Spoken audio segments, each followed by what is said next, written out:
Muy buenas noches, bienvenidos a Sin Corbatas, ese espacio que hemos diseñado para hablar de distintos temas del sector de las comunicaciones. Hoy estamos muy contentos porque tenemos una gran amiga, compañera, con quien hemos tenido grandes momentos de trabajo y personales. Bienvenida, Vivi.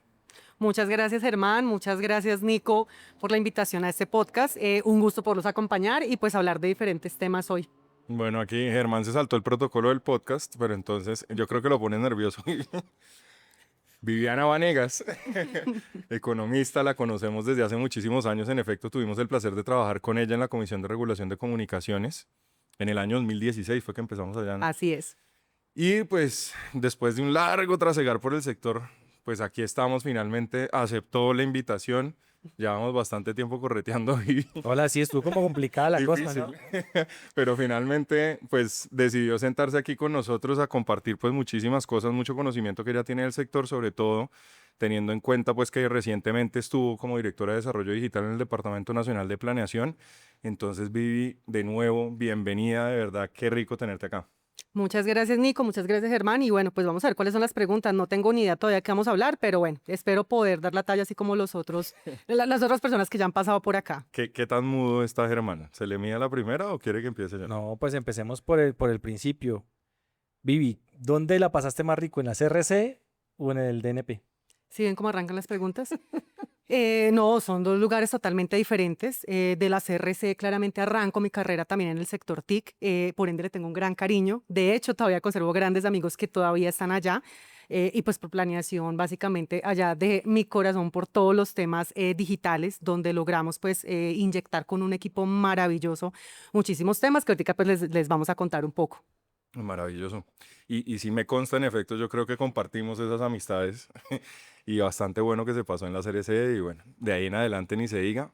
Vivi, entremos en materia. O sea, en distintos, digamos, eventos, ¿no? Yo creo que el evento más grande en el que pudimos compartir recientemente fue Andesco y pues además obviamente el homenaje muy merecido que te hicieron allá por tu trayectoria y pues todo lo que dejaste en el sector. A ti te han bautizado como la mamá del COMPES de la inteligencia artificial. Cuéntanos un poquito de eso, o sea, en qué consiste, cómo fue la génesis, sobre todo también de pronto creo que a nuestros oyentes les gustaría saber cómo se hace eso, o sea, porque no todo el mundo sabe cómo es un paso a paso de pronto de un COMPES. ¿Cómo fue? Yo me anticipo también un paréntesis para el tema, y es que muchas personas hablan de los compes, pero a veces o son muy técnicos o muchas veces ocurre y es una realidad que a veces los compes nunca se materializan, entonces también tienen esas críticas. ¿Cómo ves esta inteligencia artificial? Y por supuesto, como dice Nico, cuéntanos de qué se trata y cómo es la aplicación práctica. Bueno, entonces para abordar los dos puntos. El primero de ellos, ¿qué es un COMPES? ¿Para qué sirve un COMPES? Entonces, dirían en el podcast de ustedes, para la tía Zoraida. Entonces, Bien, ya conocen tu nombre, tía. Ella sí sigue el podcast. claramente, claramente. Entonces, ¿qué es un COMPES y para qué sirve? Entonces, son hojas de ruta que por lo general no solamente lo hace un sector, es decir, un ministerio, sino que son temas que son totalmente transversales y que muchas veces se requiere la coordinación y articulación de diferentes instancias. También necesitamos tratar de vincular recursos, porque en efecto, los documentos de política pública denominados COMPES no son vinculantes, pero funcionan más o menos como las recomendaciones de la OCDE. Es decir, no son vinculantes, pero nadie quiere dejar de cumplir las acciones que quedan ahí. Entonces, ¿cómo funcionó el COMPES de inteligencia artificial para entrar en detalle? Entonces, hace casi 2 años comenzamos a decir, bueno, ¿qué vamos a hacer en materia de inteligencia artificial? Pero no pensándonos para el que ya tiene, para el que ya usa, por ejemplo, todas las herramientas de inteligencia artificial, sino comenzar a pensarnos como país que necesitamos una política de Estado. Entonces, lo primero que dijimos es, y eso lo sabemos acá, solamente el equipo de planeación, y dijimos, no, Germán. Entonces, lo primero que hicimos fue convocar a todos los sectores, y cuando hablo de todos los sectores es todos los ministerios de Colombia y los departamentos administrativos, y les dijimos, venga, ¿qué necesidades tienen ustedes y cuáles consideran de esas necesidades que se pueden solventar a través de herramientas como la inteligencia artificial? Y ahí fue un ejercicio súper bonito porque comenzamos a mirar muchísimos problemas que había. Se puede decir que el primer problema que nos encontramos, Nico, en el país es que no existe una gobernanza. Y ustedes dirán, ¿y qué es esto de la gobernanza? pues que existe una total desarticulación de los roles, las responsabilidades, quién es que el que manda en estos temas, cuánto están invirtiendo los ministerios, qué tan importantes son esos temas. Entonces, eso es lo primero que nos encontramos. Una vez ya surte esa etapa, entonces comenzamos a definir el famoso árbol de problemas, consecuencias, cuáles, las causas de esos problemas también. Y una vez ya tenemos eso, entonces comenzamos a coordinarnos entre todos los actores y a decir, bueno, ¿qué objetivos? ¿Qué quisieran ustedes? ¿Qué problemática, por ejemplo, desde el Ministerio de Ambiente, desde el Ministerio del Deporte, desde el Ministerio de Cultura, desde el Ministerio de Minas y Energías, qué problemáticas tienen? Y ayudémosles a organizar una serie de acciones que les permitan solventar esos problemas y, ante todo, que garanticen unos recursos. Entonces, aunque no son vinculantes, hay unos proyectos de inversión relacionados con estos temas en este momento en todos los sectores. Entonces, al final, resumen de la política de inteligencia artificial, logramos 106 acciones entre 2025 y 2030 y logramos recursos por alrededor de 479.000 millones de pesos. Ustedes dirán, ¿solamente eso? Sí, pero pues es que los recursos son escasos. Entonces, Y más ahora. y más ahora, exactamente. Entonces, ¿qué hicimos con esas 106 acciones que están distribuidas en todos los ministerios? Tenemos 6 ejes. No les voy a contar acá las 106 acciones, lo vamos a dejar de tarea para nuestros oyentes. Léanselo. Sí, vale la pena realmente, por lo menos que miren qué se está pensando el sector público en materia de inteligencia artificial, para no seguirnos quedando rezagados.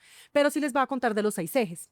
Y los 6 ejes, lo bonito de esta política, Germán, es que no arranca diciendo a la loca, venga, hagamos uso y aprovechamiento de la inteligencia artificial, sino que necesitamos primero generar unos elementos, unas condiciones habilitantes. Por ejemplo, ética y gobernanza. Entonces, el primero es, que esa es la primera acción del COMPES, ahí les adelanto, es definir un modelo de gobernanza de la inteligencia artificial. Eso lo lidera Presidencia, pero es tratar de entender quién debería, por ejemplo, cuando hablamos de regulación, yo les hago la pregunta retórica y es, ¿quién debería entonces ser el regulador en inteligencia artificial en Colombia? Eso no está escrito todavía y eso es lo que necesitamos. También necesitamos comenzar a sentar posiciones país, que no vayamos por allá a otro país a decir que es que estamos regulando, otros que no estamos regulando.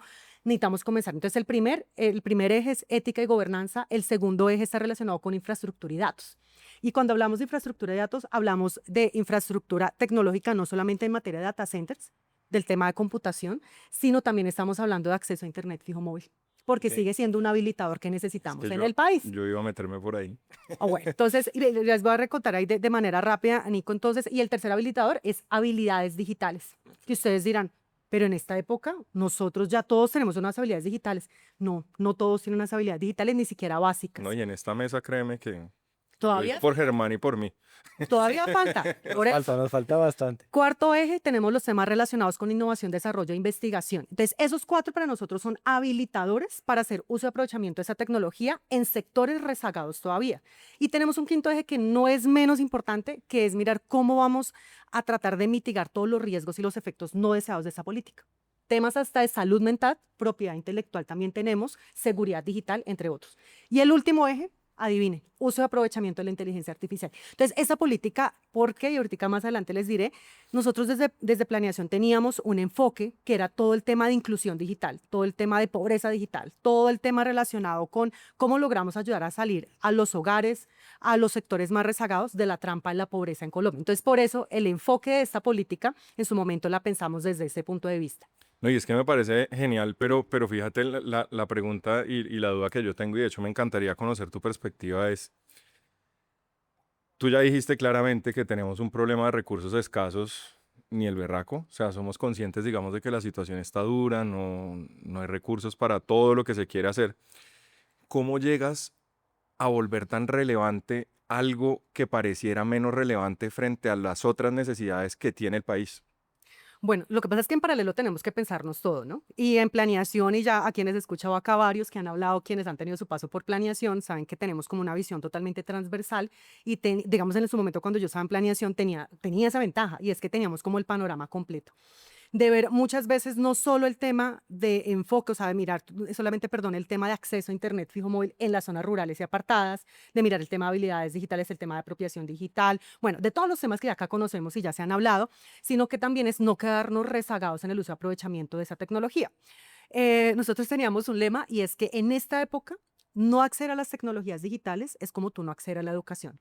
En ese nivel estamos en ese momento. Entonces, con ese enfoque, créeme que logramos en su momento tratar de subir al bus, no, logramos subir al bus a todos los ministros, pero les digo que les dejo la tarea para que puedan revisar, pero las 106 acciones, sagrado, todos los ministerios tienen acción. Y ustedes se van a dar cuenta, no estamos hablando de las acciones más novedosas, algunas sí, pero estamos hablando simplemente como algunas pueden ayudar a seguir ayudar en los cultivos, digamos, en la parte medioambiental, en la parte del agro, en la parte del campo, cómo pueden ayudar, digamos, a reconvertir, se podría decir, modernizarse lo que son las bibliotecas.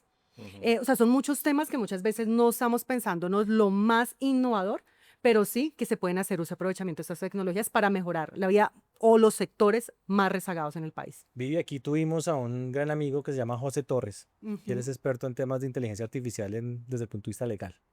El sueño de José, te lo transmito, era tener un proyecto de inteligencia artificial para el sector justicia. Y él decía que la mejor forma en que la inteligencia artificial podía impactar en la gente con más necesidades era a través de la justicia. Dentro de todo este esquema que tú nos estás contando, ¿el Ministerio de Justicia se montó, no se montó y de qué forma? O sea, ¿hay algún tipo de esperanza para que la justicia de este país mejore por inteligencia artificial? Sí, pero mira que hay unas bases que toca saldar, por decirlo así. Por ejemplo, el sector justicia tiene su propio proyecto, su propia política pública de transformación digital del sector justicia, que ustedes de pronto habrán escuchado. ¿Por qué digo que esto es como la base? Es porque no podemos hablar del uso y aprovechamiento de esta tecnología cuando muchos de los funcionarios pues no tienen algunas habilidades digitales básicas, intermedias o avanzadas, o cuando no sabemos y entendemos un problema y no sabemos que ese problema se puede solucionar a veces no con inteligencia artificial, simplemente con analítica de datos, solamente con un análisis de texto o con otra herramienta tecnológica. Entonces, por eso necesitamos como primero saldar como unas cuentas y ahí sí comenzar a hablar del uso y aprovechamiento de esa tecnología. Pero es Pero en como una efecto, alfabetización estándar básica que deberíamos tener todos sí, los por colombianos. eso, sí, pero por eso también es importante que en los sectores existan equipos multidisciplinarios. Ok. Antes, ustedes recuerdan cuando trabajamos en la CRC, que siempre había un equipo multidisciplinario que era economista, abogado, ingeniero. Eso era como ley para cualquier proyecto que Sí, trabajamos, aquí ¿cierto? lo criticamos con Paola Entonces, en algún programa. pero precisamente, y cuando yo entré en planeación, era exactamente lo mismo. Y primaban nuevamente economistas porque pues planeación se distingue por ser como la meca de los economistas. Pero a medida que fue pasando el tiempo, habían problemas que nosotros no entendíamos entre abogados, yo soy economista, pero entre abogados, economistas e ingenieros. Entonces comenzamos a contratar sociólogos, comenzamos a contratar personas de otro tipo de ingenierías, comenzamos también a contar con matemáticos, con estadísticos, y ahí comenzamos a entender que es que se necesitan equipos multidisciplinarios para poder entender una problemática en las entidades. Pero, conclusión, el sector justicia sí tiene también sus acciones respectivas, porque la idea es tratar de mirar cómo a través del uso de herramienta como la inteligencia artificial podemos hacer más eficientes los procesos que precisamente tienen en entidades como, en sectores como el sector justicia. Yo te voy a hacer una pregunta con una afirmación que hiciste ahorita. Yo sé que ni quiero preguntar algo, pero es que me quedó sonando el tema de que los ciudadanos no conocen o no están apropiados de las tecnologías. Pero si uno va a cualquier pueblito de este país y va a la plaza de ese pueblito, se da cuenta que mucha gente ya tiene un celular y está ahí conectado haciendo mil cosas. ¿A qué te refieres exactamente con esa alfabetización? Porque todo el mundo tiene, mucha gente tiene WhatsApp, mucha gente tiene Facebook. Yo entiendo que lo que hacemos es más consumir que crear. ¿Es eso o a qué te refieres con esa Bueno, alfabetización? entonces acá va a comenzar a entrar en unos temas que la verdad, siento mucho orgullo por el trabajo que realizamos con un equipo maravilloso en planeación, y que también los invito a que puedan seguir ese trabajo que queda en planeación, porque pues, es un trabajo que es estructural también. Y a mí me gustó mucho un autor, no, va a arrancar, es que uno comienza a pensar otros temas acá. A mí me inspiró mucho cuando estuvimos trabajando el Plan Nacional de Desarrollo, Germán y Nicolás, un exdirector de planeación que se llama Jorge Iván González, le llaman el sabio, y no en vano lo es. Él tiene la visión de lo que debería ser el país en materia de seguridad humana y justicia social, en materia de todo lo que es catastro multipropósito, en todos los temas de convergencia regional, o sea, como esos temas que son estructurales para el país. Y él decía una palabra que a mí me quedó sonando, ya estamos hablando, no sé, hace un poco de 3 años más o menos, y nos decía, es que las políticas públicas no las pensamos con un sentido de indignación. Y después entonces llegó la pandemia, etcétera, etcétera, y no pensamos las políticas públicas de eso. Entonces, claro, lo que ahorita dice Germán es, claro, tú vas al lugar, al barrio más recóndito, a la zona rural más apartada, y encuentras a las personas con un celular y lo están manejando y están haciendo algún tipo de actividad, a veces productiva, puede que sea un emprendimiento o no. Pero ¿qué sucede? Que nosotros no estamos pensando las políticas públicas con ese sentido, es decir, de manera integral. Entonces, por ejemplo, en planeación nos diseñamos con un equipo que existe en la Dirección de Desarrollo Digital en este momento, un instrumento que se llama Canasta Básica TIC. Ah, ya te iba a preguntar eso. Entonces, exacto, pero es que eso lo conecto, si es que las preguntas, como no están las preguntas, entonces uno ahí vamos. Qué pena, pero es que no libreteamos. No, yo Para que sé, lo sepan no de hay una vez. problema. Pero entonces eso lo conecto, es porque conecto con este instrumento de política pública. Y ustedes dirán, ¿y eso qué es ese de la canasta básica TIC? Pues es que decíamos, venga, es que no es suficiente con que las personas puedan pensar que tienen un acceso a Internet fijo móvil, sino que también se requiere que exista un dispositivo móvil adecuado, sea un computador, una tableta, un computador de escritorio, y adicional unas habilidades digitales. Y en ese instrumento nos pensamos las habilidades digitales básicas, porque imagínate que lo que indican los indicadores y lo que nos muestra la encuesta de calidad de vida del DANE es que definitivamente existe todavía una alta desconexión, particularmente en las zonas rurales. O sea, si ustedes miran ahorita las cifras, pues uno podría decir, es que solamente en Colombia hemos avanzado, y es cierto, hemos avanzado, o sea, a nivel nacional tenemos 34% desconectados, de hogares desconectados, perdón. ¿Saben la cifra a nivel rural? No. El doble de ser. 58%. Entonces, ese es el punto, que entonces decimos, no, es que ya el 34, pues... Pero bueno, explícame bien la cifra. Es Ujú. 58% de los municipios rurales del país Hogares rurales rurales desconectados. no tienen acceso a nada. no tienen acceso a Internet, sea fijo o móvil. Pero eso Es- no está acorde con con las cifras de cobertura de servicios móviles, por lo menos, ¿no? Sí. O sea, el tema es eso no es tener una cosa, acceso pero es que económico una para vaina es comprar planes. tampoco. Pero vaya, penetración y exactamente. no, cobertura. acá estamos hablando del porcentaje de hogares que tienen acceso a Internet, sea fijo o móvil, en zonas rurales y apartadas, específicamente. Entonces, si ves, esa es la cara de asombro y esa es la cara de indignación que yo ¿Pero es espero. porque no tienen el tengamos. dinero para acceder o porque no hay No, cobertura? Varias razones. Ok. Uno, y una de esas es que acá comienza uno a entrar en unos detalles que pues, Pero personalmente me eso es encantan, chévere. y es que no solamente estamos hablando de oferta. Es decir, que no hay, digamos, sino que también hay otras características. Hay personas que o no lo usan porque no lo utilizan porque no lo saben usar, no les interesa, porque no existe, digamos, la oferta, es decir, Y no lo existe la última hablamos en milla, algún momento acá. pero demanda y Claro, poder adquisitivo. los Ese es el problemas, punto. los problemas Poder que se tenían, digamos, desde la Dirección de Infraestructura del Ministerio de las TIC, precisamente versaban con que, o sea, versaban sobre esta problemática y es, llegamos con la solución es 100% Ujú. subsidiada. Entonces, en el momento en que se acaba ese contrato, Ya. ¿cierto? La gente se desconecta y no se vuelve a conectar porque asumen que si le estaban dando algo gratis, se lo tienen que seguir dando. Más si se refuerza, digamos, ese imaginario de que estamos hablando de un servicio público esencial y que eventualmente pues, se puede hablar de un derecho fundamental que también es una lucha que se sigue dando en el Congreso. Entonces, este tema, o sea, en realidad, claro, la demanda tiene un vicio. Esto va a sonar esto va a sonar muy, muy politiquero, pero estamos hablando de que más del 50% de los campesinos de este país no tienen acceso. No digo exactamente campesinos, Porque es rural. pero es muy cercano porque exactamente hay una correlación positiva, claramente, en que muchas personas que están en las zonas rurales, pues coinciden con que son campesinos, pero no Para mí necesariamente. se rompe un paradigma. Yo no tenía esa cifra. Bueno, eso no lo dice Diana, eso lo dice la encuesta de calidad de vida del DANE, la pueden ir a consultar. Pero más allá de eso, entonces, cuando pensamos precisamente en esa canasta básica TIC, entonces lo primero, entonces el acceso, después el dispositivo. Entonces, en ese momento hicimos como entonces en acceso a Internet, nosotros hicimos una consultoría, bueno, muy chévere, sacamos unas cifras y ya hablando en temas económicos, comenzamos a mirar cuánto gasta un hogar en servicios de telecomunicaciones por quintiles de ingreso. Y entonces el quintil más bajo de ingreso gasta en promedio 3-4% de su ingreso en servicios de telecomunicaciones, que eso equivale aproximadamente a 23.000 pesos. Entonces, esta cifra, quédense con esta cifra. Ahora bien, cuando hicimos ya nosotros el estudio, mirando obviamente a través de los comparadores tarifarios y mirando los valores y demás, llegamos que aproximadamente un plan de Internet fijo de 10 megabits por segundo estaría alrededor de los 75.000 pesos, un poquitico más, 75.000 pesos. Entonces, ¿qué es lo que nos indican los indicadores? Que en el quintil más bajo de ingreso, las personas no podrían acceder ni siquiera a un plan de Internet fijo, Básico. básico, de 10 megabits por segundo. Pero, ¿qué sucede? a un autor que ahorita lo quiero mencionar, lo que dice eso es que eso está generando una presión sobre el gasto de los hogares, porque es que nadie se quiere quedar por fuera del ecosistema digital. Entonces, la gente no gasta ahora 3%, sino que está generando una presión sobre el gasto de sus hogares casi equivalente al 10% con tal de poder acceder a un plan de internet. ¿De ahí proviene el concepto de canasta básica o qué?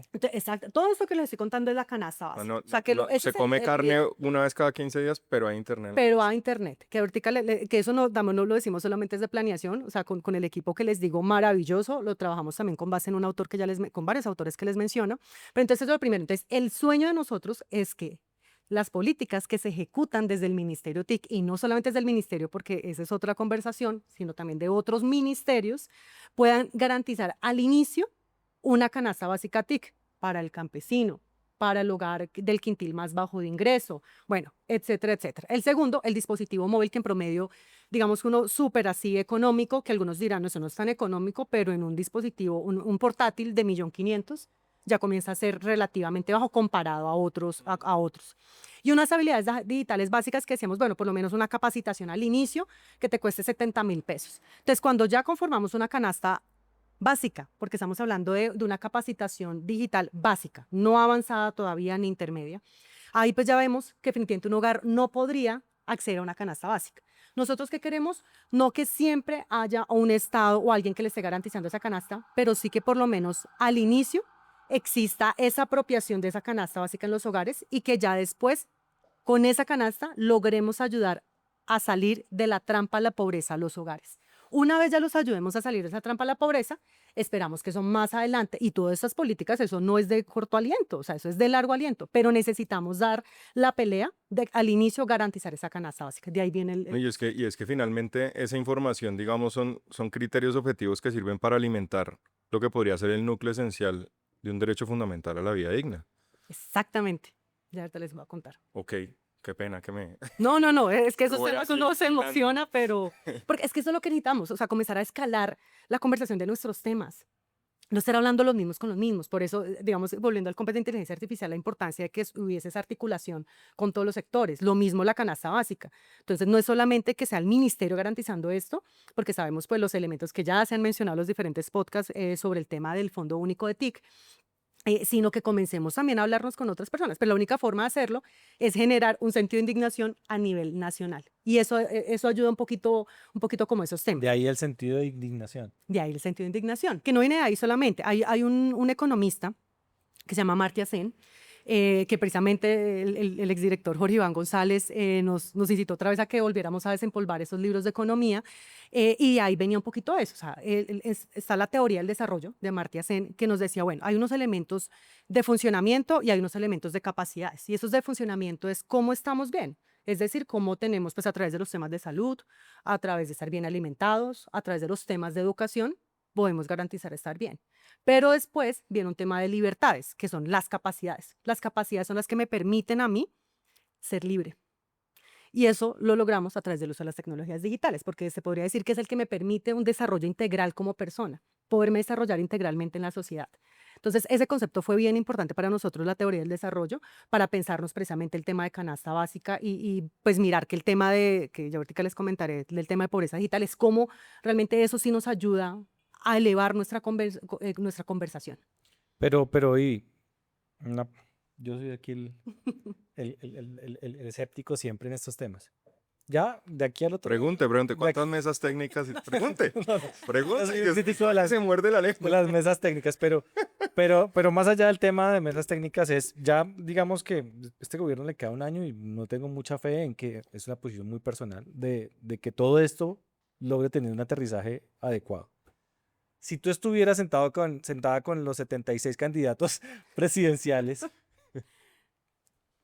¿tú qué dirías que sería tu listado de Navidad para que esto tenga un segundo nivel? Es decir, porque a mí me suena todo espectacular, pero nosotros que hemos estado dentro del gobierno sabemos que la concreción de esto es muy Ujú. complejo.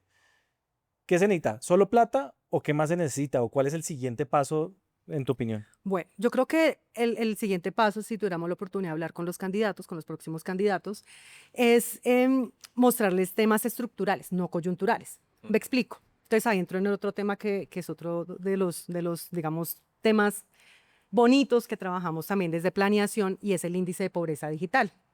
Ustedes dirán, pero ¿eso qué tiene que ver con el mensaje que le quieren dar a los próximos candidatos? Y es que muchas veces tenemos que arrancar por temas estructurales que no es solamente decirles, venga, necesitamos conectar al 100% de la población. Venga, es que necesitamos garantizar que todas las personas tengan un computador. Porque ese no debería ser el punto de arranque. Suena como a cliché, como pues sí, obviamente ojalá todos pudiéramos tener. Tenemos que arrancar de otro tipo se podría decir, como de motivadores, si lo quisiéramos ver, y es el tema de pobreza. Hay un autor que también, pues no, son unos autores, un libro que se llama Repensar la pobreza, que también lo leímos acá con el equipo de planeación, precisamente cuando comenzamos a mirar el índice de pobreza digital, que se llama Banerjee y Duflo, Repensar la pobreza. Y precisamente lo que nos dice es eso, me dice, pero venga, si existen todavía políticas públicas para que exista educación gratuita y van niños de lugares rurales y apartados, pero ¿por qué no tienen el mismo nivel de aprendizaje de otras personas que tienen la posibilidad también de educarse y demás? ¿Por qué no tienen el mismo nivel de aprendizaje? Entonces ahí es donde uno comienza a decirles, venga, no es que toca irnos más atrás, toca darles Alimentación. Claro, alimentación. hay unos que ni siquiera comen Exactamente. bien, o sea, eso es... Los temas de funcionamiento que diría Amartya Sen, entonces ahí comenzamos la conversación y es decirles, venga, no, es que tenemos, por eso me encanta el título del libro, es Repensar la pobreza. Y cuando comenzamos a pensar en repensar la pobreza, nuestro sector entra ahí como anillo al dedo en esta época. Entonces es decirles, venga, mira, si nosotros queremos repensar la pobreza, mira que nosotros tenemos de verdad niveles de pobreza similares a los de hace una década. El índice de pobreza multidimensional, el índice de pobreza monetaria, el índice de pobreza monetaria que estaba 2023, que es del 33% de pobreza tenemos en el país monetaria, que es del poder adquisitivo. Pero si nos vamos al índice de pobreza multidimensional, que es el que tiene 5 variables, que mira los temas de las condiciones de niñez y juventud, los temas de educación, los temas de trabajo, los temas de salud y las condiciones de vivienda y servicios públicos. Estas son las 5 variables que tiene el índice de pobreza multidimensional, que la propuesta, y estoy seguro que el equipo que quedó en planeación va a seguir ese legado de poder escalar nuestra conversación y poder incluir dentro del índice de pobreza multidimensional el tema digital, porque en este momento no hace parte de ese índice. Entonces, y ustedes dirán, Viviana se está yendo mucho, mucho más allá. O sea, no, créeme que tiene un propósito y es poderles decir mostrarles más bien a los candidatos que nuestro sector es un habilitador para ayudar a salir a los hogares más pobres, ayudarlos a salir de la trampa a la pobreza. O sea, es mostrarles esos beneficios, pero no es arrancar simplemente con decir, porque si el punto de arranque es, venga, es que necesitamos conectar más, pues nos van a decir, sí, pero pues yo necesito primero, obviamente, mirar el tema de agua Por eso te hacía potable y la saneamiento pregunta, básico. por eso te Yo hacía necesito la pregunta. garantizar la vivienda. Entonces, claro, tú puedes garantizar eso, pero recuerda que es que si tú garantizas unos elementos, pero dejas otros al lado, pues es entrar en un círculo vicioso. Entonces, lo que nosotros queremos es mostrar que nuestro sector es un habilitador para ayudar a salir a las personas de la trampa de la pobreza desde el punto de vista de educación, de salud, de vivienda. ¿Por qué? Pues porque puede mejorar sus ingresos. O sea, son muchos elementos que están detrás de eso. Entonces, para mí el punto de arranque debería ser con que los próximos candidatos puedan conocer cómo estamos en materia de pobreza digital. De ahí surge precisamente este concepto. Y sí, ¿por qué no soñarnos con que en Colombia tengamos un tercer índice de pobreza que sea el índice de pobreza digital, que en ese momento el equipo de planeación que me estará escuchando dirá, ya vienen dando datos preliminares, pero preliminar, yo sé que el equipo que continúa tendrá unos resultados mucho más robustos a finales de año, pero en ese momento encontramos casi que tenemos 37% de pobres digitales. Pero entonces, ¿cuáles son las consecuencias de esto? ¿Para qué nos sirven esos índices también, Germán? Es para, reitero, escalar nuestra conversación, para focalizar mejor los recursos. ¿Qué pasa con el índice de pobreza multidimensional y monetaria? Que nos ha ayudado a crear programas sociales, que nos ha ayudado a que otros sectores también aporten, a que sean más efectivas las intervenciones que A existan. eso voy, Entonces, que eso es, para eso es que no lo, es que no lo yo sé que ese pensamos. fue el reto más grande que tú enfrentaste desde la Dirección de Desarrollo Digital y me consta que literalmente pusiste sobre la mesa el tema y la gente empezó a hablar de eso, digamos, razón por la cual pues obviamente estas 106 acciones que quedaron incluidas en el documento COMPES y demás envuelven a todo el mundo, pero quisiera saber un poquito más de cómo fue esa guerra, cómo fue esa lucha, porque una cosa es evangelizar en estos momentos, diga, o sea, ya hay algo que mostrar, por supuesto, hay un plan, no sabemos si se va a cumplir a cabalidad, esperemos que sí, pero por lo menos hay un plan de aquí a 2030, que va a tratar, digamos, de generar todo eso que tú estás diciendo, pero ¿cómo fue en sus inicios? Porque es que, o sea, ahorita todo el mundo está hablando del tema. Yo hubiera pensado, por ejemplo, que con lo que vivimos en pandemia, esto no hubiera sido una conversación tan compleja, pero sé que lo fue. Entonces quisiera saber desde tu perspectiva, ¿cómo fue eso, tener que ir a tocar la puerta y decir, venga, escúcheme, que esto sí es importante, yo sé que hay que poner acueductos, yo sé que hay que montar más escuelas, yo sé que hay muchas necesidades, pero escúcheme que esto le va a ayudar? Bueno, pues esas son las ventajas de haber pasado por una entidad como Planeación, una entidad que yo creo que siempre voy a tener en mi corazón, como la CRC también claramente, ¿no, Germán? O sea, Por tranquilo. supuesto. Pero lo digo porque pues, es una entidad que permite darle continuidad a la política pública. Entonces, esta conversación no es nueva. Esto, pues, yo entré en 2019 a Planeación. Entonces, estábamos también con otro gobierno, se viene otro gobierno. Entonces, esas conversaciones no son nuevas. Es decir, le podemos dar continuidad. Esa es una de las ventajas que se tienen. La segunda ventaja que se tiene es que estos temas, cuando tú les muestras los beneficios a otros sectores, comienzan a decir, es como si fuera un tema de competencia, pero competencia sana, ¿no? Eh, me acordé de los operadores en esos días, no sé si les ha llegado los mensajes, Yo, no voy a entrar en detalles, pero como esto no está libreteado, pues me acordé. yo me acuerdo de los operadores y la competencia todos los días. Todo, No, yo sé, pero es que me han llegado unos mensajes sin nombrarlos con mensajes agresivos. Pero bueno, mira, se me fue ahora la paloma. No, entonces, el tema y otra de las ventajas que tiene haber pasado por Planeación es el tema de articulación y coordinación. Y pero eso sí existe, es que claro, todos hemos pasado por el sector sí, público y yo creo que todos hemos tenido una sí. experiencia diferente. Ah, no, no, no. Es cierto, no, una cosa es lo que uno quiere, el sueño, el ideal, y otra cosa es que sea fácil. No, no, no. O sea, acá, Nico, yo creo que están escondidas, pero creo que hay canas. O sea, en serio. O sea, de verdad, o sea, eso no es Está el señor director. porque, porque el tema de articular y coordinar genera un tema de egos entre las entidades. Pero, va a Creo que es jugar. segunda o tercera vez que se habla de Que nos dicen eso. eso precisamente. Sí, pero es que es bien complejo, porque al principio es como, no, ¿yo por qué voy a articularme en un COMPES? ¿Yo por qué voy a colocar acciones?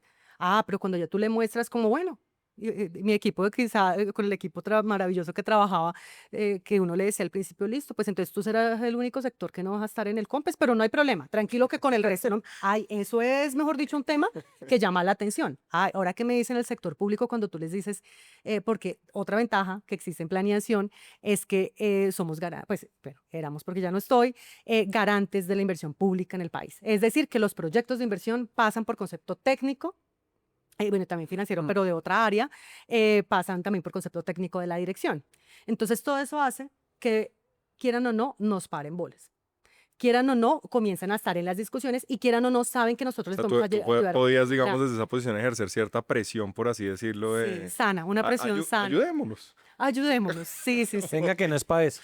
Más o menos, pero funcionó. Ok, O sea, ok. funcionó, nos No, funcionó para interesante. todos los compes que trabajamos durante estos años, que el último pues, fue el de inteligencia artificial, nos ha funcionado para temas como, temas que quizá no tocaremos acá mucho, pero temas como infraestructura de datos, tenemos una estrategia sectorial de datos con todos los ministerios, una política nacional, perdóname, sí, el Plan Nacional de Infraestructura de Datos, todos esos temas necesitan coordinación y articulación porque son temas totalmente transversales, o sea, datos, seguridad digital, inteligencia artificial, acceso a Internet, esos temas hace rato dejaron de ser conversación solamente de un solo sector y por eso pues sí, la invitación es que sí ayudemos mucho al Ministerio TIC porque realmente pues siempre como es solamente Ministerio TIC, pero recordemos que eso es un tema más transversal también.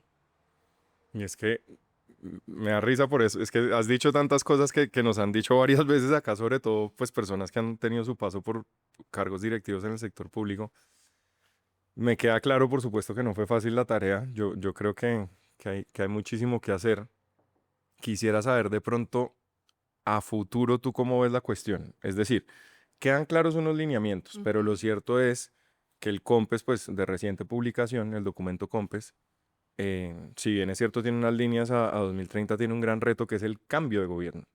Yo no estoy diciendo que el cambio vaya a ser político necesariamente o de ideologías, ni mucho menos, pero sí hay un cambio de gobierno y además estamos en una crisis económica o financiera terrible. Sí existe la posibilidad de que eso tenga continuidad en la forma en que quedó establecido o de pronto va a necesitar uno que otro ajuste por parte del equipo que viene. Mira que Germán también ya nos habías mencionado algo sobre eso y yo les voy a ser muy honesta, o sea, el tema no es sencillo. Y no estoy hablando por un tema político de gobierno, sino en general, cómo darle continuidad a las políticas públicas. No es sencillo que se cumpla a cabalidad todo. Pero en algunos escenarios les he preguntado a las personas como, bueno, estamos hablando de compes de inteligencia artificial. ¿De cuántos proyectos de ley de inteligencia artificial llevamos? Nos corrigieron. Nos corrigieron. Perdimos la cuenta. Con eso les digo todo, porque hasta comisiones accidentales, que supone que debería haber una, pero ya hay varias. O sea, ya pierde hasta el sentido del... ¿Cuál es el último número o el que nos... No, habíamos dicho que eran 30 y pico y luego nos corrigieron, nos dijeron creo que eran como 17. Dices, bueno, Sí, yo creo que está más por la segunda parte.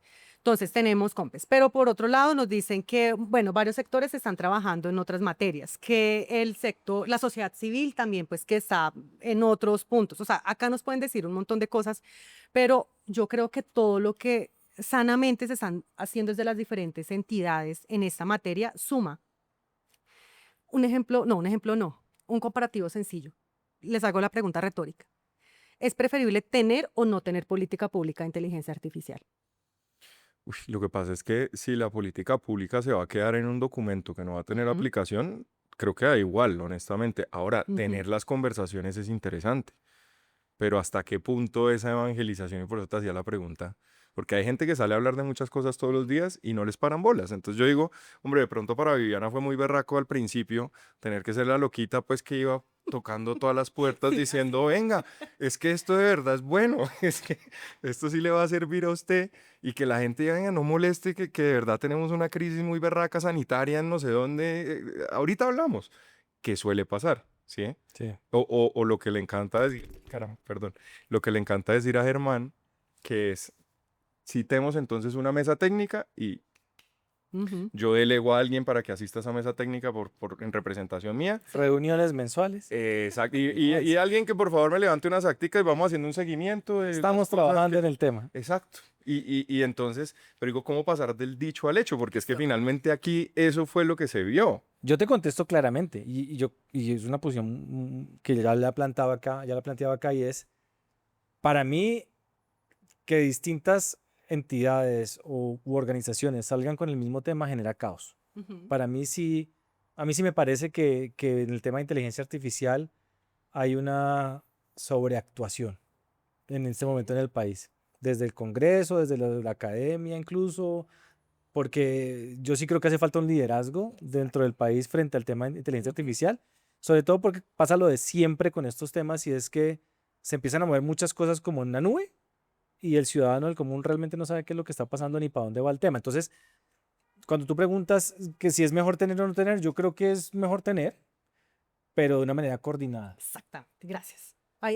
No, ya respondió. No, mentiras, pero no, en serio, es un poquito eso, por eso de verdad me pareció muy interesante tu respuesta, Nico, porque sano, porque muchas personas responderán lo mismo y va a ser acá, y quienes me escuchen de pronto y ya me han oído anteriormente, siempre les digo, uno tiene que ser autocrítico. Y con esto esa no es la panacea. O sea, con esto solucionamos el mundo y con esto vamos, mejor dicho, a hacer lo mejor del mundo. No, pero es un granito de arena más que suma al ecosistema digital. Eso Entonces, sí. es preferible tratar de articular y coordinar, ayudarle a los sectores a guiar y decirle, venga, es importante que usted comprometa unos recursos, es importante que usted se comprometa con esta acción, es importante que usted haga uso y aprovechamiento de la inteligencia artificial para ser más eficiente. O sea, es preferible eso a no tenerlo. Pero esto es un eslabón más de la cadena de valor del ecosistema digital. Un eslabón más. Entonces, ¿cuál es la invitación de acá a futuro? Y voy a ser muy honesta con el tema, digamos, de egos que hablamos, de las entidades, inclusive dentro del mismo sector de nosotros pasa. Entonces, la invitación es que hay algo que descubrimos durante estas mesas, porque no solamente estaba evangelizando yo, el equipo con el que trabajaba, también Sagrado era con cada ministerio, unas luchas y unas guerras con cada uno para comprometerlos. Y es, dejemos de ver esto como una competencia. O sea, si es que es más, y ahí sí lo voy a hacer de manera directa, aprovechando sin corbatas, es sin corbata, aprovechan, y es, no, Ministerio de Ciencias es el líder, no es Ministerio de TIC, no es Presidencia, no es Planeación, no es que el Ministerio de Minas y Energía, o sea, Pero para es que es ciertas un vainas. país, es Por- que es un país. No, claro, Entonces, pero si te acuerdas el tema, por ejemplo, de las plataformas de lo que fue Uber y tal cual, lo taxistas, mismo. entonces eso es TIC, no, eso es transporte. Y en No, y no transporte trabajo. decían, no, eso es TIC, eso es trabajo, eso... Porque claro, era una papa caliente, pero esto es un tema sexy. En transporte Exacto. fue Mintic hasta que les tocó frentear los paros y ahí sí eran ellos los que querían regular. Entonces, ese es el tema, ¿no? Ese es el tema. Pero entonces a lo que voy es que yo sí hago una invitación y es, dejemos de verdad de ver eso como una competencia y miremos cómo sumamos. porque nos convertimos en que cada cosa que sale, y no hablo solamente del sector público, aunque ha sido como mi trayectoria en los últimos años, y es que se convirtió en que cada cosa que sale es, venga, vamos a, mejor dicho, acabar con toda esa política. Es que eso va a caer en el papel, y las posibilidades de que quede en el papel son altas.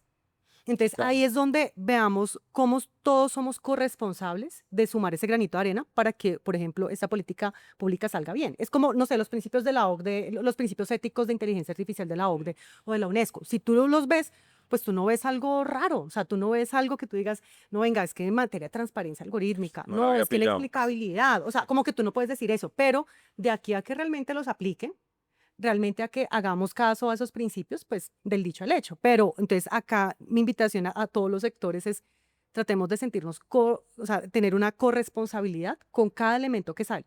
Yo tengo que decir que hay unos proyectos de ley que me parecen terribles en materia de inteligencia artificial porque creo que irrumpen con la innovación y solamente quieren adoptar una norma de otro país o bueno, en fin.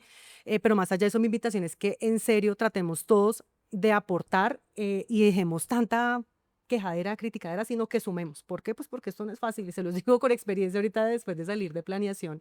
No es fácil, pero yo soy muy positiva, o sea, independiente de ahorita, de quienes llegan, sino de seguir sumando y que tratemos de ser como esa buena práctica de cada persona con la que hablemos, es como, venga, ¿y cómo vamos a ayudar nosotros? Mira que salió eso, mira que no está funcionando, ¿qué podemos hacer? En vez de decir, eso que salió no sirve. Claro, y lo entiendo. El paréntesis 10 proyectos de ley fue la corrección que 10, nos hicieron. Sí. pero en este momento. Esa fue la corrección que nos hicieron, en la anterior legislatura eran 10. Ok. Sí, que se habían presentado 23, se han archivado 10. Ah, bueno, pero se han presentado 23. Algo así. Entonces no estábamos tan Eh, despechados. pero bueno, yo creo que hemos hablado casi todo el tiempo del tema de inteligencia artificial porque pues sin duda, pues tuvo, digamos, mucha bulla, mucho ruido, ¿cierto? Y pues sin duda alguna, pues el documento COMPES y todo este trabajo, pues suman. Pero yo quisiera preguntarte a ti, ¿qué otro tema se conoció al interior de la Dirección de Desarrollo Digital que tú dijeras, hombre, de pronto me hubiera gustado meterle un poquito más de empuje o de fuerza a esto? Lo tengo. Y ya lo han hablado también, pero pues me sumo también a esas voces y es que yo creo que pues que las tecnologías obviamente digitales avanzan a un ritmo acelerado, eso no es un secreto, y por lo mismo pues tanto la regulación, las normas, la política pública también tiene que avanzar a ese ritmo. Obviamente siempre estamos un poquito más atrás, pero lo importante es no quedarnos ahí, es seguir avanzando. Entonces, nosotros alcanzamos a hacer un requerimiento de información a todos los sectores sobre cómo veían la institucionalidad, cómo veían la gestión del Fondo Único de Tecnologías de la Información y las Comunicaciones, los ingresos que estaban llegando, pero cómo se estaba gastando. Entonces, si hay un tema, ese tema está perfecto para los candidatos que llegan ahora, A ver, y porque es que eso no es un tema, ¿verdad? Como de que... candidatos, ¿hay alguno viendo el podcast? sí. Batman debe estar ahí viéndolo. No, pero sí, es que lo que pasa es que el trabajo de planeación fue muy, muy especial por eso. O sea, hay un montón de información y algo que tratamos de hacer en planeación fue como eso. O sea, como no solamente en eventos, en reuniones donde estuviéramos, tratar de, como diría Nico, evangelizar, pero eso lo hacíamos es porque se convirtió que la conversación es lo mismo con los mismos y es que nuestra conversación ya no es simplemente el sector TIC. Pero bueno, entonces volviendo a eso, con el Fondo Único de TIC, ¿qué nos hemos dado cuenta nosotros al pasar los años? Ya, yo sé que varios lo han hablado, y es que es un fondo muy especial, es muy bonito, pues porque se alimenta principalmente unos recursos que son dos principales, que es la tasa de contraprestación periódica y económica. Económica por uso o renovación del espectro radioeléctrico y periódica, que es la que pagan los prestadores de redes, servicios de telecomunicaciones a este fondo. Esos son los dos principales ingresos, obviamente existen otros más. ¿Qué sucede? Pues que los operadores también ya han manifestado y como ustedes saben, pues el sector privado es quien hace las mayores inversiones en nuestro país en materia TIC, por eso también es tan importante este sector en la parte TIC, perdón. Entonces, ¿qué sucede? Que pues tanto el sector privado como los recursos por uso y renovación del espectro radioeléctrico pues no están en su mejor momento. O digamos también tienen como unas etapas y es normal que pues vengan disminuyendo por ciertas dinámicas de mercado, llamémosle así. Ese tema me Yo sé encanta. que, entonces, ¿qué sucede? Que nosotros tenemos que comenzar a repensar los recursos que están llegando a este fondo. Y asimismo, cumplir con los mandatos que están en nuestra ley, la 1341, después en la 1978, en la 2108, en todas las que ya tenemos. ¿Qué sucede? Pues que lo que nosotros nos encontramos es que en los últimos años, más o menos como desde 2021 a 2024, que son las cifras que más o menos tengo, casi el 30%, Germán y Nicolás, se destinaban a funcionamiento Ujú. de esos ingresos que llegaban. Entonces están los gastos de funcionamiento, que son para que, pues como se dice, el sector funcione, los contratos, de las inversión. Para personas. que los y que demás. nos están viendo y escuchando más o menos tengan una referencia, ¿tú sabes eso en cifras cuánto es? En este, no exactamente, pero sí te podría decir por años. Entonces, no, o más bien, el fondo más o menos rinde en promedio, se podría decir 2 billones al año, más o menos, pero pues esas son cifras. 2 billones. 2 billones, pero esto es súper aproximado, lo digo porque Antes de la así inyección como que les dieron de presupuesto general exactamente. de O la sea, lo que nación. pasa es que ahí hay varias, acá Eso tiene eso es sus... otro Claro, mundo nos también. da para otro programa. Exactamente. Pero entonces, si nosotros hablamos, obviamente, digamos, pues que de esos 2 billones, que el 30% se vaya a Mucho funcionamiento, billete. eso es mucha plata. Y hablo en promedio, porque en otros años ha sido un poquito más y obviamente en otros años ha sido un poquito menos. ¿Cuál es la crítica constructiva? Es que este fondo fue creado con un propósito superior y es la universalidad del servicio. Ujú. Punto. Ese es el propósito superior y Por no lo hay que arrancamos que no interpretación. está. Lo que arrancamos en la Sí, sí. conversación que no existe una Exacto. universalidad. Pero Que entonces, hoy no se da. más allá digamos, como de criticar el tema bueno, entonces tenemos 30% de funcionamiento, 70% de inversión, pero de ese 70% de inversión, aproximadamente en los últimos años, 40% se ha destinado a temas de conectividad digital, es decir, a cerrar la famosa brecha digital. Entonces, lo que indican los indicadores es que tenemos que comenzarnos a repensar no solamente la pobreza, sino también repensarnos el fondo, y eso no es que tengan que llegar más ingresos, no, pues pensemos nosotros mecanismos, como pues, por ejemplo, utilizamos todas las bandas de espectro y las subastamos o así no sea subasta, pero tratar de usarse todo lo mejor posible, todo lo que se ha pensado en asociaciones público-privadas. Ante todo, yo creo que sí se requiere hacer una gestión más eficiente de este fondo y otra palabra que me acuerdo mucho del exdirector Jorge Iván González de Planeación es no concentrarnos en proyecticos, porque es que concentrarnos en proyecticos pequeños, entonces de esos 100 pesos, 5 pesos para esto, otros 10 para esto, 7 para esto, pues hace que no podamos cumplir con ese mandato superior que es la universalidad del servicio a Internet en el Es que país. son muchos Entonces, factores. exactamente, son muchos factores, pero sí es importante que eso lo pensemos como un tema de proyecto estratégico, un proyecto ambicioso y de largo plazo. Por eso te digo que, y yo sé que o sea, estamos hablando en los últimos, no, hace muchísimos años, este ha sido como una visión que se ha tenido en el sector, pero pues no ha sido fácil de ejecutar y pues que acá queda la tarea bonita de quien llegue. Ya veo que le estás apuntando. Pero la idea, sí, no hay comentarios al respecto. La idea es manejar mejor el billete o que de pronto Los gente dos. que hoy no está pagando empiece a pagar. Ah, no, yo no voy a entrar en esas discusiones, menos mal, recién acaban de tener por ahí unos podcasts relacionados, Ah, pero lo que sí... no se dejó arrinconar bien, bien. No.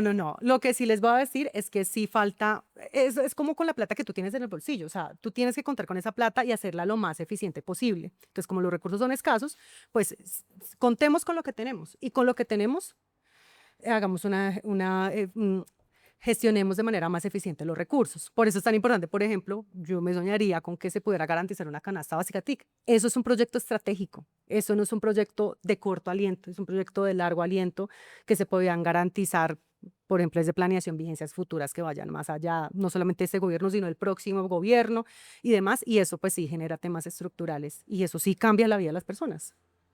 Pasa es que en el momento en que de pronto la persona, digamos, que llegue a tratar de darle continuidad a una política de estas y tenga una idea que todavía no se ha implementado, Ujú. precisamente encuentra restricciones presupuestales que no le permiten llevar a cabo lo que está pensando. Entonces, desafortunadamente, y no lo digo en tono apologético ni mucho menos, sino porque lo he visto. O sea, hay gente que viene con unas ideas, que tiene unos planes muy interesantes, pero dicen no tenemos el recurso. Entonces nos toca desescalar el proyecto, partirlo de forma tal que eventualmente en unos años podamos hablar de un todo y con los cambios que hay de gobiernos, de funcionarios, etcétera, pues entonces se pierde un poquito el rumbo, el Ahí, norte. ¿sabes qué nos enseñó? Aunque no crean estas políticas que hemos hablado de canasta básica TIC, del índice de pobreza digital, del COMPES de inteligencia artificial, de la estrategia sectorial de datos, de todos esos temas bien bonitos, eh, todo esto ha llegado, no accidentalmente, no medio accidental, ha llegado en un momento, voy a confesarlo acá en este podcast, de desespero. O sea, como uno dice, muchas, cómo nos pensamos este tema de manera diferente, cómo generamos mayor, cómo podemos evangelizar más, cómo podemos sensibilizar más al tomador de decisión que llegue y se concentre en lo importante, cómo podemos lograr tener tomadores de decisiones que puedan influenciar a otros sectores para que aporten. Entonces, todo esto estas políticas también han sido en un momento como de, venga, no podemos, o sea, tenemos que salirnos de la caja. Entonces, la invitación es que no solamente hagamos o sea, un mejor uso de los recursos que existen en el fondo, sino que también nos pensemos otros mecanismos, cómo tratar de sensibilizar a otros sectores que vean en un habilitador para el resto, en materia de educación, en materia de empleo, en materia de comercio, etcétera, etcétera. Pero hay una pregunta, qué pena que me quede con el tema No, no, no, hágale. pero es que me parece muy Hágale porque extraño. yo voy con un cambio de frente. En qué se gastan el 30%? O sea, ¿te Bueno, acuerdas no. de cuáles son esos ítems o no? Sí, pues uno de ellos que te lo puedo mencionar, pues el tema de contratar, o sea, de Contratos de contratar prestación de de prestación de servicios. servicios, en materia de los funcionarios, y todo eso, que es importante obviamente, pero pues es que recordemos para qué se creó este fondo. Entonces, Nico, ahora me acordé que hizo un punto importante y es, a lo largo de los años, este fondo se ha alimentado principalmente de esas dos fuentes de recursos que les mencioné, la tasa contra prestación económica y periódica. Tiene otros, pero esos son los más importantes. Sin embargo, hace creo que 2 años, se logró que por primera vez nos dieran recursos del presupuesto general de la nación, que eso fue aproximadamente como 800.000, entre 800.000 y 900, casi un Casi billón un de billón de pesos nos pesos. dieron. Que eso era bien importante porque ahí es donde decimos, sí se puede lograr escalar nuestro tema y que vean nuestro sector como un habilitador, no como un tema de lujo que hace rato dejó de ser esto un tema de un privilegio. Definitivamente. Entonces, eso fue lo que nos ayudó también a mostrar, digamos, como ese punto. Ahora bien, lo que pasa es que ahora comenzaron a subir esos recursos, pero ahora otras comenzaron a bajar. Entonces, el punto, bueno, con lo que menciona simplemente Germán, es decirte que principalmente, pues, esos son como los temas, o sea, es decir, siempre estamos guerreándonos los recursos para esto. Y por eso, pues, no puede pasar también que en nuestro sector tenemos unos niveles de ejecución que a veces no son tan buenos. Y eso es otro tema. Pero es que el tema de Futica a mí me encanta, es como porque siento que ¿Eso qué quiere decir hay que para hacerle Tatiana una Zoraida? reingeniería. Es que a Futica hay que hacerle un programa. Una reingeniería total. Pero para antes de eso, ¿qué quiere decir eso para mi tía Zoraida? Es decir, que llega la plata a final de año y no se gastó. Sí, así tal cual. Eso O sea, nunca me ha pasado en mi no, vida. yo sé, Yo siempre quedo a colgado. ninguno, pero sí pasa. Obviamente no, el Ministerio TIC no es el único, pero lo que sí no puede pasar es que tengamos recursos escasos y que eso nos quede sin ejecutar. Increíble. Para mí ese tema se queda en el tintero y yo creo que es algo de lo que tenemos que hablar. Y aprovecho para comprometerte entonces, dado que te gusta tanto el tema, Sí. para que pensemos entonces con posterioridad en un espacio que discutamos el tema de Claro que Futica. sí. Yo sí voy a hacer un cambio de frente porque desafortunadamente estamos Dice eso, muy tente, cortos tente, de tiempo. tente atrás. No, no, no, tampoco. Usted es que siempre ¿Quién sabe con qué se va a venir? Es que quién sabe qué es que pregunta esa te va a vaina- hacer. Yo también. Venga, pues, muy Yo te ayudo. Jorge. Bueno, el tema es el siguiente. Nosotros, Vivi, aquí hemos tenido a mujeres muy relevantes en el sector TIC que tienen una trayectoria berraquísima y de hecho, Sí, he visto. la última que entrevistamos, que fue Gale Mayol, que fue la fundadora de Mujeres TIC o co-creadora de Mujeres TIC, pues aquí vino y nos contó muchísimo de cómo había sido la experiencia y la cuestión. ¿Cómo fue tu historia? O sea, ¿cómo te has sentido, digamos, en el sector siendo una mujer que ha destacado, que ha tenido posiciones como las que has tenido y que ha sacado adelante este tipo de proyectos? Pues tengo que decir que yo me he sentido muy privilegiada. Creo que he coincidido con la mayoría de mujeres que han pasado, he podido escuchar los podcasts, de que no es un sector fácil para las mujeres, pero pues yo no lo veo de esa forma. O sea, si ustedes van a mirar en los últimos años, cargos no solamente importantes, sino para tomar decisiones o para poder influir o poder inclusive crear, bueno, ustedes son los creadores de este podcast, pero me refiero como crear grupos, Señor director. Álvaro, pero para crear otros mecanismos, digamos, como grupos de mujeres TIC y demás, yo creo que eso hace que precisamente la mujer cobre relevancia en ese sector y es porque estamos pensando siempre fuera de la caja. O sea, entonces, como venga, como es un sector que nos han dicho que tradicionalmente es de hombres, entonces, ¿cómo vamos a marcar la diferencia? Entonces, yo no lo veo como un tema de competencia, sino por el contrario, como un tema bonito que saca lo mejor de nosotras para poder evangelizar ciertos temas, para poder llevar, podernos pensar ciertos temas. Por ejemplo, de verdad, no, tengo que decir que es que planeación a mí también me cambió la vida en ese sentido, porque además que pues, esto es un trabajo que la gente sí dice Viviana, pero pues es que detrás hay un equipo del carajos. Entonces todo eso hace que pues, sea como un tema inspirador. De hecho, yo anterior a este sector, pues también había pasado por otros sectores, el sector asegurador, que el sector salud, o sea, ahí en una revista económica, o sea, había pasado por otros sectores antes de estar en este, pero tengo que decir que este sector, yo ya acá ya no me voy. No, no sé qué voy a hacer, no sé qué voy a hacer ahora, pero Eso es lo que te iba este a preguntar, sector hermano. me encanta porque creo que es un tema que realmente podemos cambiar vidas y desde planeación pude ver que sí es posible. No es fácil, Germán, pero sí es posible. No, sin duda el trabajo que han hecho a mí me parece fantástico lo que tú estuviste haciendo en el DNP. Yo siguiendo con el tema de Nico, lo hablamos con Gale tal vez y es uno de los temas para darle más juego a las mujeres, no solamente en este sector, sino en muchos que históricamente han sido relativamente cerrados. Es que desde chiquitas tengan una mentalidad distinta. Y te voy a poner una edad porque es la edad de mi hija. Si tú tuvieras a mi hija aquí al frente, le podrías contar a esa edad, que era los 13 años, qué estabas pensando para poder llegar a donde llegaste hoy. ¿Hay algo que cambia cuando uno es, cuando son más chiquitas o no es tan cierto? Sí, es totalmente cierto. Y las condiciones de vida. O sea, yo vengo de una familia que es un matriarcado total. Mamá, hermanas, abuelita, o sea, literal, somos 4 hermanas, todas mujeres. O sea, es un matriarcado. Y tengo que decir que cuando tenía más o menos 13 años, como obviamente, pues por razones relativamente obvias de que si tú dices es una abuela, una mamá y unas hermanas, pues hay unas condiciones de vida diferentes, Claro. no tan funcionales como le podríamos decir, o convencionales más bien. Y yo recuerdo, no sé si exactamente esa edad, pero sé que estaba entre 12 y 14 más o menos, y es como tengo que encontrar algo para ayudar a cambiar la vida de mi familia. O sea, como que no se cumpliera, no sé, tratar de romper ese círculo de la trampa de la pobreza o ese círculo, por decirlo así. Entonces yo me acuerdo en ese momento, entonces si tuviera acá tu hija, yo le diría como, piénsate porque estás en una edad demasiado creativa, donde todo lo que tú piensas se puede hacer realidad. Ok. Y así es. Voy a poner a Excelente escuchar mensaje. a mi hija. Ahora sí le tocó ver el podcast. Claro, Que ella, veamos uno ella por lo es, menos. ella es seguidora, ¿no? Ella es seguidora, por supuesto. Y bueno, la última que ya se nos acabó el tiempo, Vivi, se nos pasó rapidísimo además. ¿Qué viene para ti? Ya dijiste que quieres seguir en estos temas, pero ¿qué has pensado? ¿Para dónde vas y cómo vas a seguir aportando? Eso es una gran pregunta. Es que ahorita para la casa, pero Por hoy, Pero por hoy. yo Sí. pienso día a día. Sí, un día a la vez. Eso sí, lo hablas con el equipo, un día a la vez. Pero bueno, ¿qué viene? De hecho, he sido tan juiciosa escuchando los podcasts de ustedes que sé más o menos esa pregunta. No me la hicieron tan directa así como el resto, pero los que han pasado por el sector público, él siempre les pregunta, para que se den cuenta que sí he escuchado los Muy podcasts. bien. Y es como, ¿volverías al sector público? No, perdón el tono.